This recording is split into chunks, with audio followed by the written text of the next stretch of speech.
Okay, guys, welcome back to the New Nine Golf Podcast. Today we have a really awesome guest, and it's someone who is the co-founder of Dormie Workshop. So Dormie Workshop has some of the coolest head covers in golf, and we're about to learn a lot more about their brand. So without further ado, I'd like to welcome to the podcast, Todd Bishop. So Todd, thanks so much for joining us, man. Yeah, thanks for inviting me to be part of the show.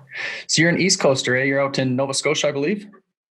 Yeah, right in Halifax, capital. So, we just had our big snowstorm last night. So I don't know, I've got a game on Friday, hoping that it's going to melt before then. We'll see what happens.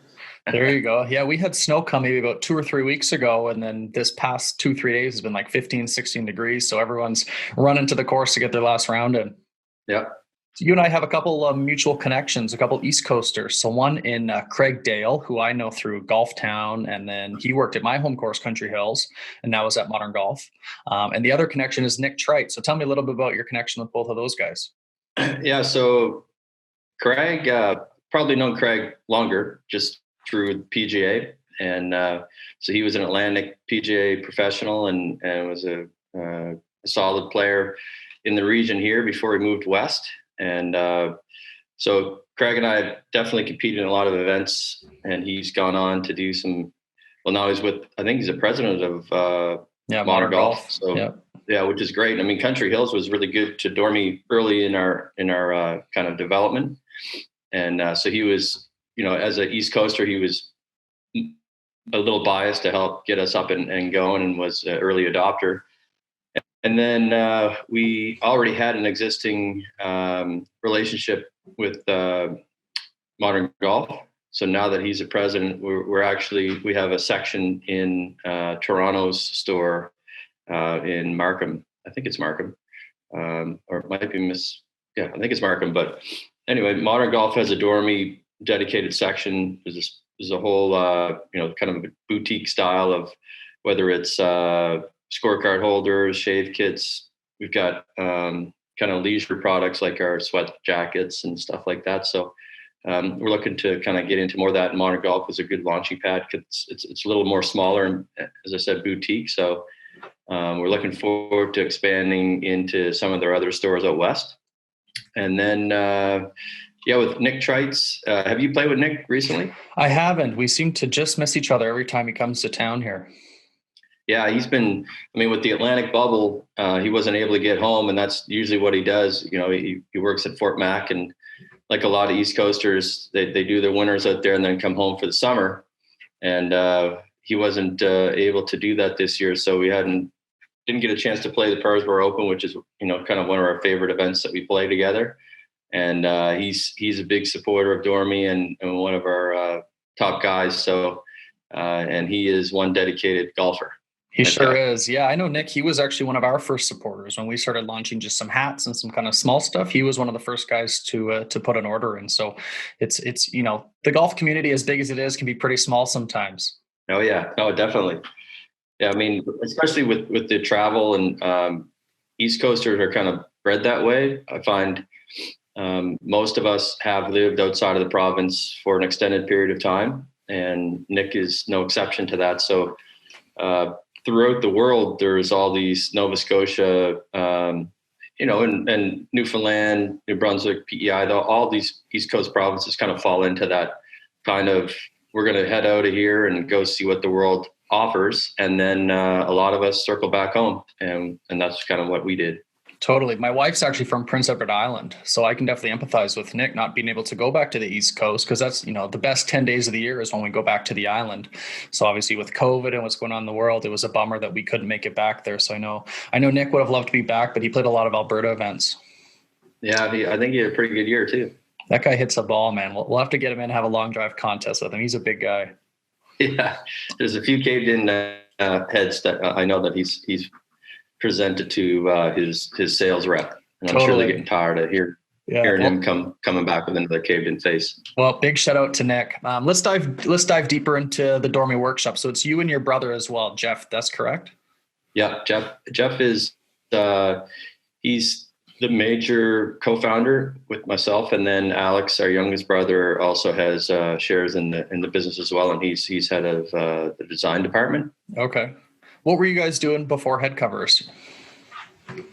We were living down in the U.S., primarily trying to make it as players.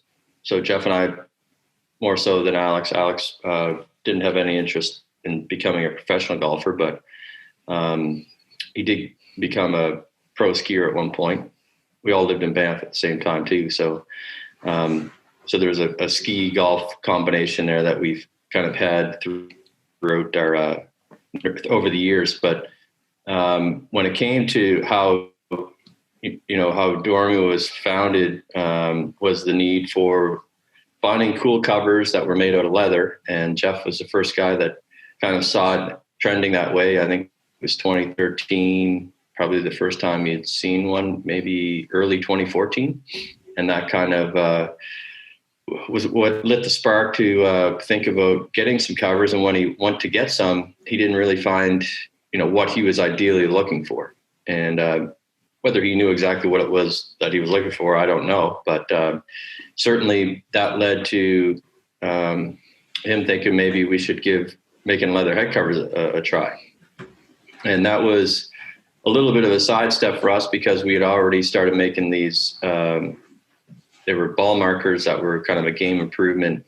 They had a line on them, and we started doing that in like 2011 or 12. So they've been around for a couple of years, and they were fused glass, and they actually used dichroic glass. I don't know if anybody had even heard of dichroic, but it's the same type of glass that's in the space shuttle to shield the sun's rays, and it's a pretty dynamic glass. It's basically now been banned because of the chemicals that were involved in making it. Really? So, we weren't the ones that had our hands in it. And so hopefully the people that were making it for us, they did the safety precautions because that dichroic glass is just lethal, apparently. In any case, we were doing that. And so that was like, well, we had to come to a decision of whether we were going to continue both or we were going to focus on one. And we kind of said, well, let's do head covers. The ball markers have kind of seemed to have plateaued. And so 2014, the fall, September, the Ryder Cup year, that was when we started, really diving into figuring out how to start making some covers. Did you guys have a background in leather working, or was it a lot of learn as you go? What was that kind of process? The background in leather for us was basically owning Michael Jordan sneakers, baseball gloves. I just knew a lot about leather through baseball and, having heart of the hide mitts. And but in terms of like production and understanding where to source and what kind of machines you need to actually sew a head cover together, I had no clue. I mean, less than zero. You'd have just as good a chance as we would have at the beginning if somebody asked you questions about leather. So was there anyone that kind of showed you the ropes, or did you watch YouTube videos, or who kind of showed you how to start selling some pretty cool products? Well, there was originally a third partner at the beginning, and he had a leather furniture store. Oh, okay. And it was they did custom furniture, and he had a bunch of old kind of swatches that you'd look at to, if you wanted to get a purple coach, he'd have, a couple different shades. And when those lines would end, he just had boxes of this stuff. So we were able to utilize some of those old scraps for numbers and stripes. And there's a local store that sold, it's called Tandy, and they're all across Canada. And it's a retailer of leather and other leather related products. So we got some stuff from them, and really it was just kind of looking and figuring out who could actually and who had the machines to be able to stitch this stuff together. And so between the three of us, we had some ideas of what the design and what colors we wanted to combine. And we used Kijiji and local tailors to source people who could sew. And right. So they started producing very primitive. I mean, these covers didn't even have liners. It was just literally two pieces of leather stitched together. And we started to kind of figure out the sizing a little better, and just, from those prototypes, we were able to at least get it to the point where we thought, this looks actually pretty good. We don't know how to do the liner, but I don't think back in the old days they had liners. So with that in mind, we thought, well, let's put these out on the market and see how we do. So cool. That would have been so September, October, 2 solid months of like paying people astronomical prices to get one cover done. And because there was a local Italian guy that we knew, and he didn't play any golf, didn't really know anything about it. And so for him to stitch it together, it was more of a nuisance. And so we couldn't really befriend him, and there was no interest. It was just like fully transactional. Right. And, but we ended up finding a really sweet lady through Kijiji, and she had a basement apartment, and she converted that into a production facility. That's how heavily involved and how much product we were requesting from her once things started to roll. Right. And so the area that she was living in, we've told the story a few times, and some of the people that lived in that area, I won't name the area, but there's a lot of meth labs in these apartments. So for Jeff and I to be walking up, knocking on a window and just throwing in a gigantic bag that nobody knows what it is. Right. It was lucky that we didn't get arrested for very early in this process. That's funny. I'm gonna show you my gamer. So I support Dormie head covers. This is my driver head cover. All right. On. Can you tell me the process when you guys made these guys? Yeah. So that was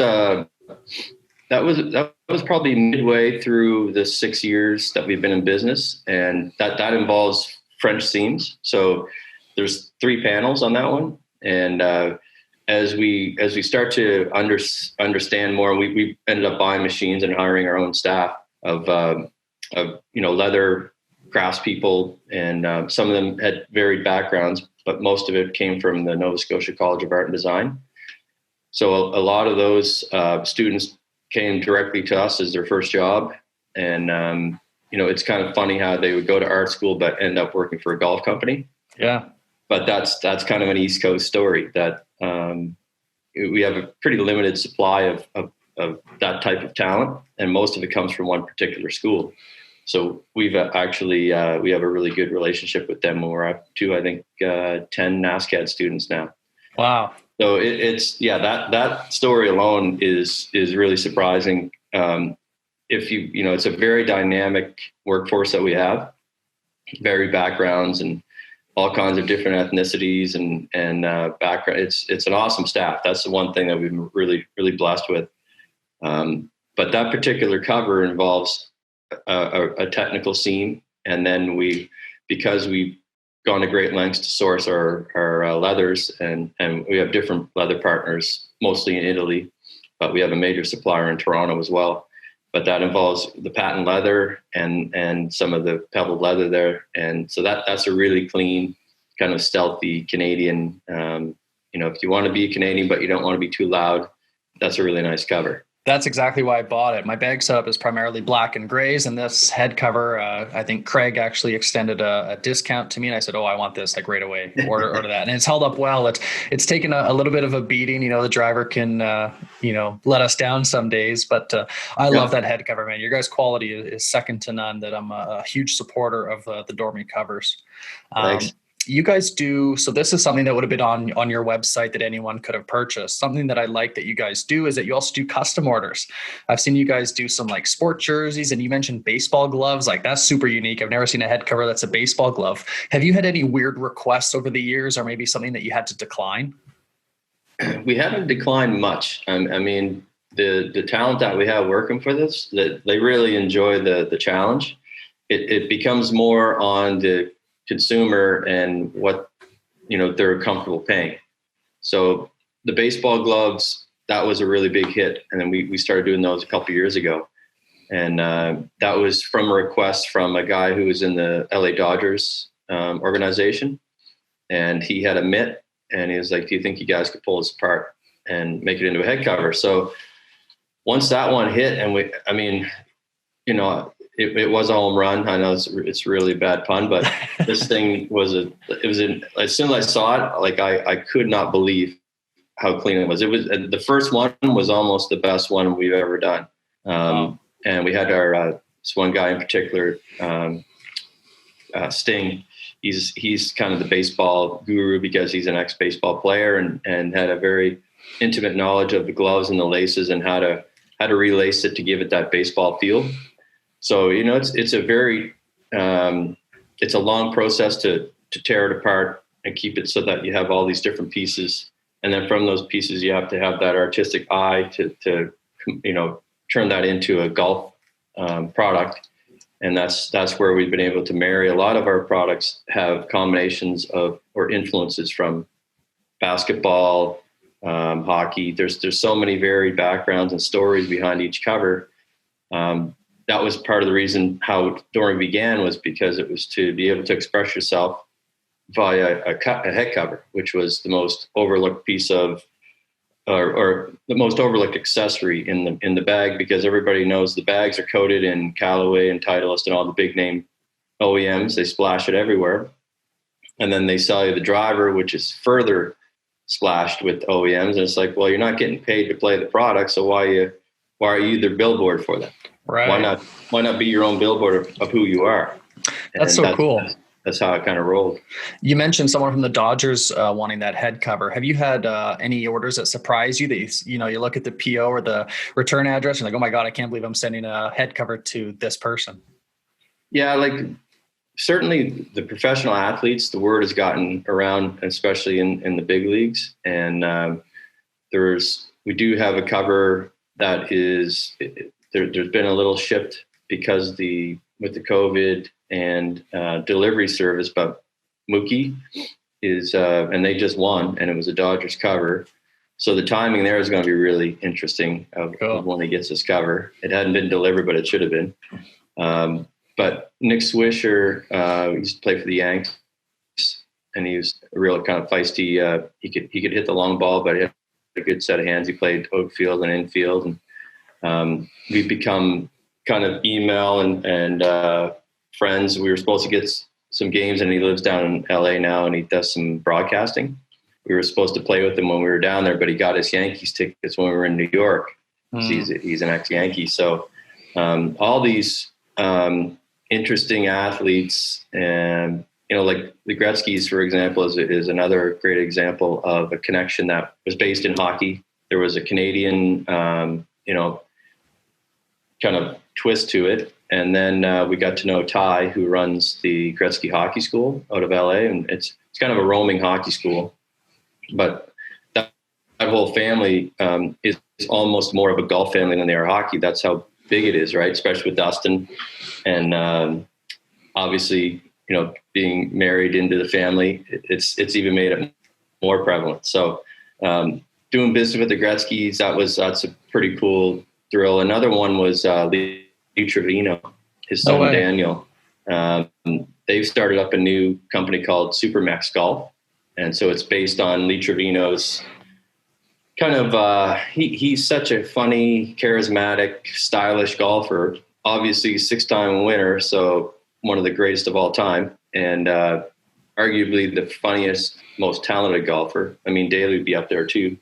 But Trevino's new line is, they released the Headcovers a couple weeks ago. And so, you get to meet some of the legends of the game through their sons. So it's interesting how the next generation, they do kind of follow their footsteps of their dad. So they may not reach to, the same apex, but they're on the same tangent. And that I think tells a lot about their family values, but also golf and how those two can relate, especially in business. So you kind of got three things. You've got golf, business, and just like the passion for keeping that family values in check. Right. Oh, that's so cool. Do you have any PGA Tour players using your head covers, or have you looked into getting like endorsements? How does that stuff work?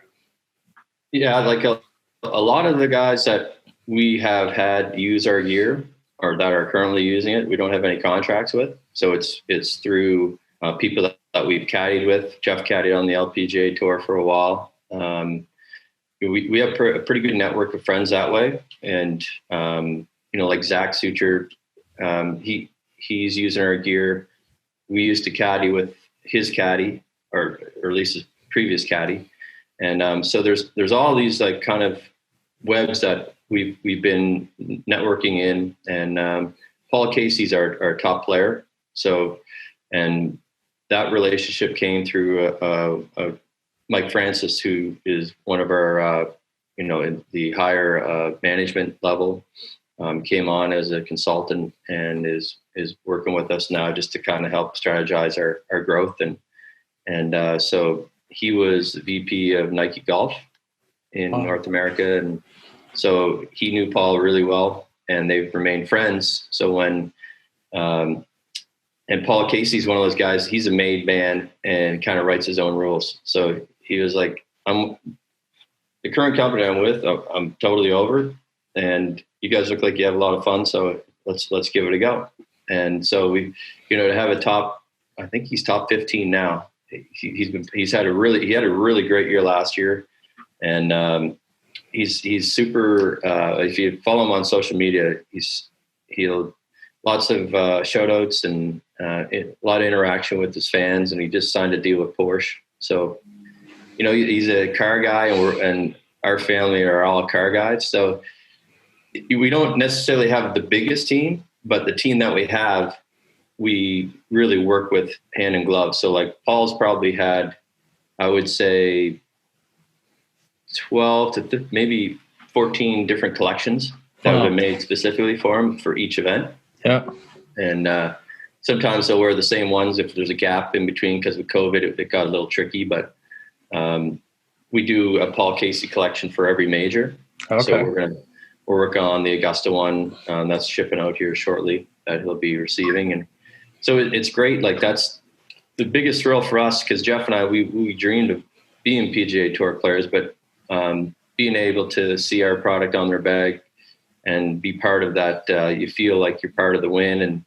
And there's a really strong connection there with these guys, because it is small batch and it is very personal. And it's different than a competitor who would just throw out a bunch of covers. They're all the same color. They wouldn't know half the guys. There's no, interaction, where with us, there's a deeper meaning. And it certainly seems like the relations are a little more special and authentic. That's incredible. That's so cool to hear. Has that gotten you guys any good inside the rope access? Obviously pre-COVID, can you think of anything that you're walking the course, and did you have like an I made it moment? Well, I know Jeff did. I wasn't on this particular trip, but he did get to meet Casey, and he was walking along the ropes, and he had yelled across, and Paul kind of looked at him. Maybe he wouldn't know him from Adam. And then he said, "Hey, I'm Mike's friend, Dormie." And Paul just literally stopped in his tracks, and he just beelined right over and shook his hand. And then they walked and had a great chat. And, like if you were a person in the crowd, you would go, "Man, I witnessed something there. I don't know how this guy got him to stop like that." Right. But that's where it is. That's that authenticity that you can't fake that. And so, for our Canadian guys, there's a bunch that have had product that have been given to them through third party. So because we have the NHL license, there's a lot of Leaf fans. So, Connors, and Hadwin, I think they've all, in Mackenzie Hughes, they've all had some type of Toronto Maple Leaf gear given to them at some point. And, we're at the stage where we're trying to focus on getting more Canadian Tour guys to utilize some Dormie product, and there's different ways that we can approach them and set up arrangements, like with Graham Dillette, who used a lot of our stuff over time. He has a Dillette Foundation, so we would send him a bunch of covers that he could auction off and help with his charity. And so there's a lot of different ways that you can set it up that doesn't necessarily involve an agent or an agency, where it's like, this bag, you can get this for $100,000. And because it is, when you start talking to the sports agents, it is a different beast altogether. And right. It's a level that we'll probably have to address at some point as we continue to grow. But for now, we're targeting guys that we know are influencers, people that we like, people that we know, people who know them, family members. Brooke Henderson's got our gear, and she has her family crest on her 3-wood. The ping driver, I know. I think Daphne does. She kind of set up like a puppet one that looks like Brooke. Okay. And so, and sometimes has the ping driver cover on it. So there could be some contractual obligations that some of these players do have. Right. So for Dustin Johnson and Rory at the U.S. Open, they were using our head covers along with every other TaylorMade player for the fairways, because we did a fairway collection in a collaboration with TaylorMade. That's so cool. That was awesome to see that at the U.S. Open and to see those players. Like Rory had 2 fairways on his with the Dormie tag on it, and he used them for a couple of weeks afterwards too. They were on the bag. So that's incredible. Congratulations. Yeah, thanks. That was a huge one. That was probably our biggest deal yet. That's so cool. So that specifically, are you calling up TaylorMade saying, "Hey, I got an idea for the U.S. Open," or are they calling you saying, "Hey, we want something for the U.S. Open"? How does that work? So there's a lot of, I'd say, courting that goes along with the various major companies like a TaylorMade or Titleist. In that particular one, Jeff and I were on a business trip, and we were in Carlsbad. So we actually went to TaylorMade's head office, HQ there, and had a sit down with their marketing team. And that's really the biggest thing is to meet the people that are making the decisions. And they had known and followed us for a while. So they knew us before we really knew who the people were that were driving TaylorMade. And so they have their own team of designers, and they're much further ahead in like I already know what is going to be coming up for the US Open, because we're going to be working on a little collaboration on some specialty products to accentuate what they already have. So, and it's very similar to how the US Open one went. It was kind of it wasn't last minute, but it was getting down to crunch time, and they had a driver set up, and they also had a bag that was already predetermined, and they wanted to have a fairway to accompany those putters and the bag. So seeing their designs, they said, "You guys go ahead and send us what you think would really make this bag pop." So it did. The design work came back on us, approved by them, and then we produced it and shipped it out just in time. That's so cool. Thanks for letting us and the listeners on the inside scoop on how someone like Dormie works with someone big like TaylorMade and eventually ends up on Rory and DJ. So that's just so cool. Yeah, I mean, for Titleist, for example, they reached out to us just by email one time. That was one of the earliest emails we ever received from an OEM.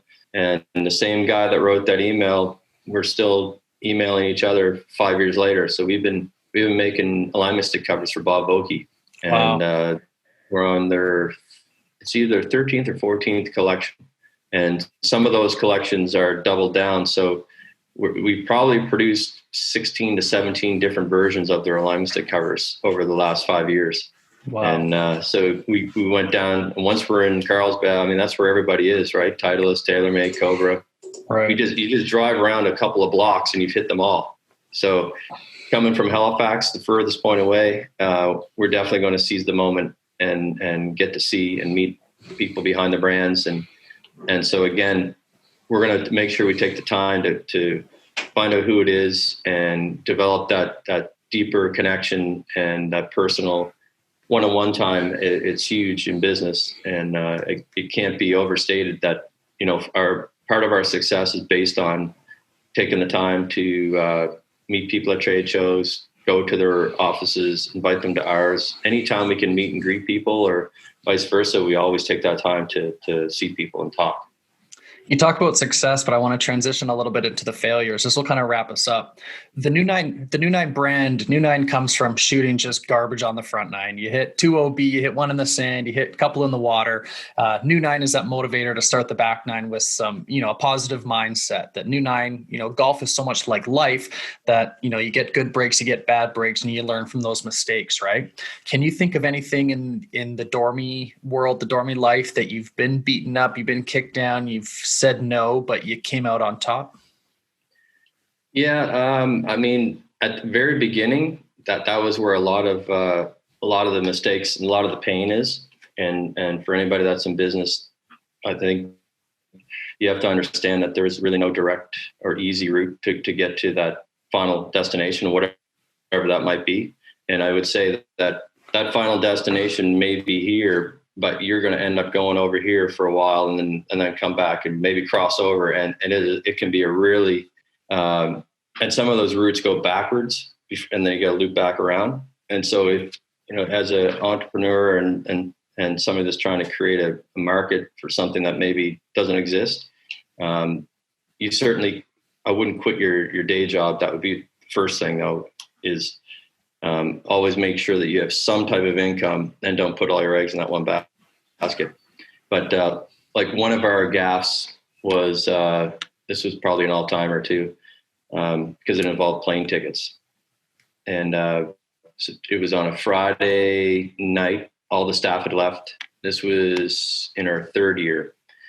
And Jeff and I were, we didn't have a very technical process system that would make sure that we didn't miss orders. And I just casually looked at the board and I was like, man, is that supposed to be shipped already? And is that because it says that the tournament's there on Monday and I'm seeing covers here and it's Friday afternoon. And Jeff's like, those are supposed to go, man. And so the order was all cut, embroidered, but it needed to be stitched together. So there was you got your liner, you got your front and back of the leather. I've never really sewn anything. This is year 3, by the way. I've done a lot of cutting and debossing and other things that are involved with making the covers, but I've never actually sat there and stitched them together. Jeff has, thank heavens. So we ended up having to stitch we did a run of about, I think it was 36 covers. We ran all night. During the night, we bought Jeff a round trip ticket, and I'll give the city. It was Toronto. It was a Toronto destination, so not too bad. A little more expensive than a UPS shipment, right? But we sewed all night. Jeff packed a suitcase full of Dormie Headcovers, and off he went to Toronto and hand delivered these things. Wow! So the tournament did happen on Monday, but as an owner of a business, you're not going to write a course and say, yeah, your tournament gifting for this event is not happening. Yeah. That's just the kiss of death, So that was probably one of the more humorous stories that we were able to save. That's so cool. One other quick one. Yeah. Was a run of 390 covers going to, it was Dave Thomas, and it was a charity for benefiting kids. And the spelling and this was, we took the Dave Thomas embroidery file, put it on, and so sent it off to the embroidery guy. He sent it back to us, and then it gets, he's the digitizer. Anyway, he changed the way how you spell benefiting, and we didn't notice because why would we? We didn't. The file was set. All we needed was to be digitized. Anyway, the whole 390 plus covers got embroidered with the wrong. Come on. Oh yeah. So then we had to go back in, and there's a way that you can actually fix that. But we had already made half the covers were already sewed together, so we had to stitch rip them and then apply and like our staff, we've done a bunch of. When you get really good at something, you also learn how to deconstruct. Right. It's just if you're going to buy a remote control airplane, they always say you should build it first because you're going to crash it. Yeah. And it's the same thing with head covers. You got to know how to tear them apart too, so you can fix them. And that was another massive. That was the biggest one of all time. That was that 390. Well, I'm glad you guys figured it out. That totally wraps us up. Todd, I really appreciate you coming on. Thank you so much for taking the time to join us. And I'll send you the final cut when it's all done and edited. So thank you so much for your time. I really appreciate it. Yeah, thanks for connecting, and look forward to hopefully meeting you in person. Right on, buddy. Yeah, we'll play for sure. We'll talk to you soon. Thanks no again. No strokes. No strokes. Like it. Cheers, buddy. Okay, bye-bye. Bye. All right, guys, that wraps us up with our interview from Dormie Workshop. Thanks so much to Todd for joining us. We had a couple connections, and it's funny that we just haven't really crossed paths before. Awesome company, awesome story. Their head covers are fantastic. We'll put a link up to their website so you can check out what they have going on. And to really come full circle to trying to play full time, to then getting into the golf industry, to then PGA Tour players using your stuff and meeting all the great personalities that he talked about, from the Gretzky's to the Trevinos, like so crazy. So big ups to them. Check out their website, Dormie Headcovers. Do what you can to support your golf community. Maybe you've seen a Dormie head cover in your pro shop, buy it there. Give them your business as well. So support the local golf community where you can. Hope you enjoyed golf throughout the winter. Maybe now you can sneak off to a vacation. Regardless, we got lots of interviews, lots of reviews coming out. Subscribe to the channel. That helps us a ton. Give us a comment below what you like, what you didn't like, and we'd be happy to respond to you guys. So thanks again for supporting the New Nine Golf channel. We'll talk to you next time.